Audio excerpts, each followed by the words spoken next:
Alors bonjour Anne Gascard, vous êtes militante CGT, vous étiez au CCAS. Ce qu'on peut dire aujourd'hui, c'est que vous êtes la grande organisatrice de cette manifestation, tout a porté sur vos épaules. Déjà par rapport à la manifestation, vous en pensez quoi? On en est où à cette heure-ci? Pour l'instant, on fait le rassemblement autour d'un barbecue place Stanislas, et puis de 13h à 15h, on investira la place Stan avec un parcours et puis un lâcher de ballon solidaire par rapport à ce que nous vivons au CCAS. D'accord.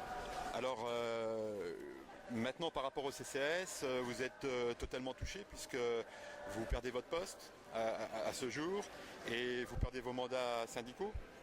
Comment vous le vivez et est-ce que vous pouvez nous donner des explications par rapport à ça?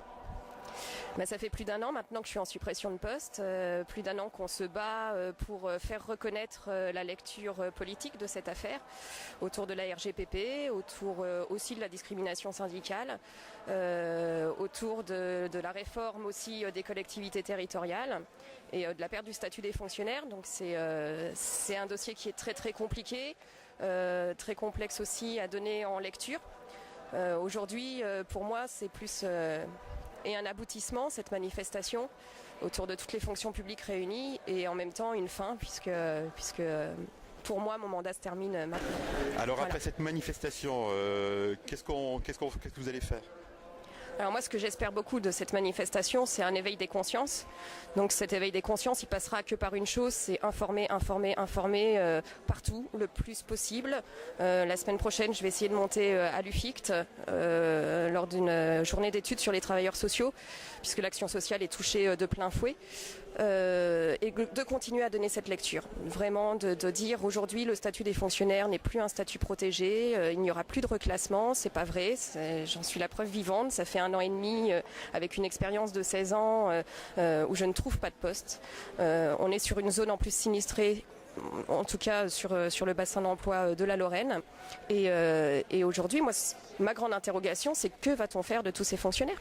Et c'est étonnant parce que collectivement, on entend souvent les citoyens français dire les fonctionnaires sont protégés.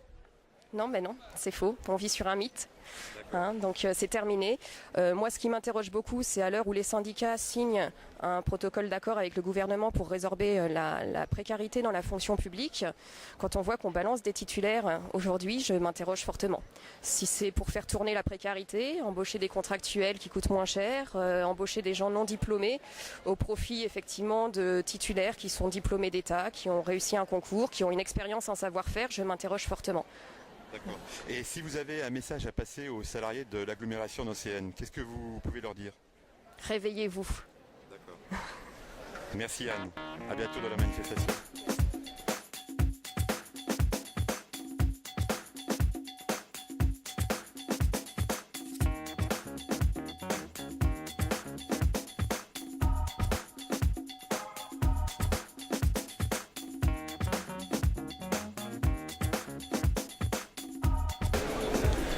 Alors bonjour Hugues Miller, vous êtes le secrétaire général du syndicat CGT de la ville d'Hayange, dans le département de la Moselle. Vous êtes venu aujourd'hui à Nancy pour vous associer à la manifestation des collègues du CCAS de Nancy. Apparemment vous vivez des problématiques qui sont à peu près identiques à celles des collègues du CCAS. Est-ce que vous pouvez nous en dire plus? Oui, tout à fait. Alors sur Hayange, on a subi des suppressions de postes et notamment dans le service ATSEM. Donc les ATSEM, ce sont les aides maternelles qui assistent les enseignantes dans les écoles maternelles. Et on a eu des suppressions de postes, donc c'est le service public qui est attaqué et par conséquent, nous on vient aux solidarités pour le CCAS de la ville de Nancy où aussi le service public est attaqué. Donc il y a une solidarité à ce niveau-là et on est venu la témoigner aujourd'hui. Sur la problématique d'Hayange, les suppressions de postes, vous identifiez comment la volonté de votre employeur à supprimer ces postes? Le seul argument qu'ils ont, c'est de dire que c'est un argument budgétaire. Donc là, on est en plein dans la réforme des collectivités territoriales, où là, ils se mettent déjà au diapason, ils se mettent à jour par rapport à ces restrictions. Et nous, on ne peut pas l'accepter parce que c'est c'est les élèves ayant-joie qui en subissent, c'est les populations, et nous on ne peut pas accepter qu'on supprime des postes et qu'on touche au service public. Donc voilà, c'est l'argument c'est toujours sur des aspects budgétaires.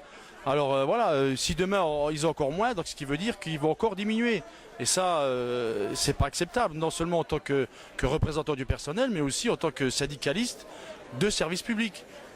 Parce que là, comme j'ai dit, c'est les populations qui en subissent. Donc là, vous nous parlez des usagers et les salariés qui sont concernés par ces suppressions de postes, ils le vivent comment? Très mal, d'autant plus qu'il y a un niveau de précarité qui se développe. Donc les salariés ont la crainte du lendemain, ils savent pas, ils ont des contrats de 3-4 mois, donc ils ont cette crainte permanente, donc ils ont la crainte de perdre leur travail et aussi ils ont toujours eu l'épée Damoclès au-dessus de leur tête. Donc c'est très difficile à vivre. Et le personnel titulaire, c'est pareil, quoi. Ils voient leurs conditions de travail diminuer, puisqu'il y a des écoles qui se retrouvent avec 2 postes au lieu de 3, donc ils font le travail de 3 personnes, donc les conditions sont très difficiles, et aussi pour le personnel enseignant. Et comment vous voyez l'avenir dans l'action? Parce qu'on a posé la question aux collègues de Nancy, vous voyez comment les perspectives d'action? Alors, il faut qu'il y ait des actions locales dans les collectivités où il y a justement des attaques contre les services publics. Il faut qu'il y ait des réactions des personnels, mais aussi des usagers. Parce que demain, les services publics, il n'y en aura plus. Et là, c'est une atteinte à l'égalité quand on parle de la République.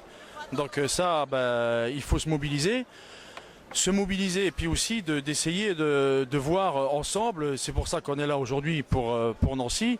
Mais demain, s'il faut aller à Metz, ou demain, s'il faut aller à Épinal ou je ne sais où, il faudra y aller. Il faut qu'au bout d'un moment, on se regroupe et qu'on dise stop à cette casse des services publics. Alors si vous avez un message à passer aux citoyens?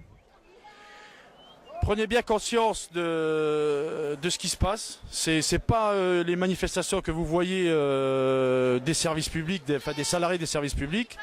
Ça n'est pas que pour défendre les droits des salariés. Certes, il y a ça aussi qui est en vigueur, mais il y a aussi le fait que demain, que ce soit les écoles, que ce soit les services sociaux, que ce soit les services techniques dans des collectivités, elles vont être réduites. Et donc, et c'est tout le cadre de vie, c'est tout la vie scolaire et tous les services publics qui vont avec, qui sont attaqués. Donc c'est ça que je voudrais dire aux usagers. Soyez bien attentifs à cela, car si on laisse faire, la situation va être très grave. Et un dernier mot pour les salariés? Les salariés, pareil, je dirais, il va falloir se mobiliser davantage, parce que, comme on dit, plus nombreux on est, et mieux ce sera. Et là-dessus, sur cette question-là, oui, il faut, pour les salariés, il y a vraiment nécessité à se rassembler et à manifester notre colère par rapport à toute cette casse. Alors merci Hugues, bonne suite pour vos actions et puis belle manifestation. À bientôt.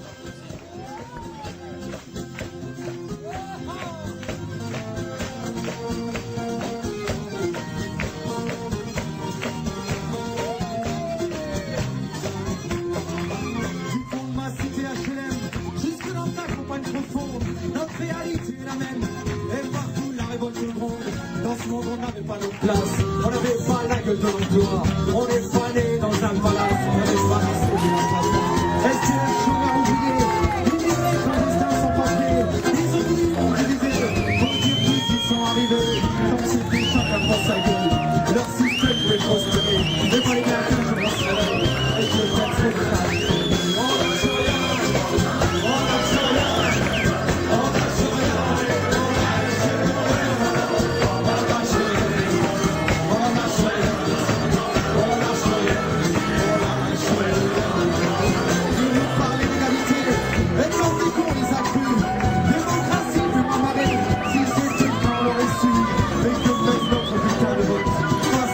du marché, c'est tous mes chers compatriotes.